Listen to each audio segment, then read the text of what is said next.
নমস্কার বন্ধুরা, কেমন আছো তোমরা? আশা করি সবাই ভালো আছো।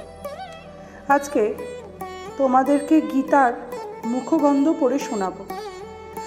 ওম অজ্ঞানতিমিরান্ধস্য জ্ঞানাঞ্জনশলাকয়া চক্ষুরুন্মিলিतं येन তস্मै শ্রীগুরবে নমঃ।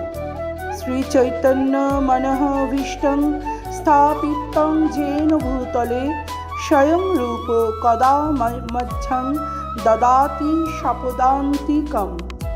অর্থাৎ অজ্ঞানতার গভীরতম অন্ধকারে আমার জন্ম হয়েছিল এবং আমার গুরুদেব জ্ঞানের আলোকবর্তিকা দিয়ে আমার চক্ষু উন্মিলিত করেছেন।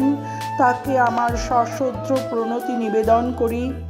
শ্রীল রূপ গোস্বামী প্রভুপাদ, যিনি শ্রী চৈতন্য মহাপ্রভুর অভীষ্ট উদ্দেশ্য এই জগতে স্থাপন করেছেন, তিনি কবে আমাকে তার শ্রী পাদপদ্মে আশ্রয় প্রদান করবেন। নমস্কার।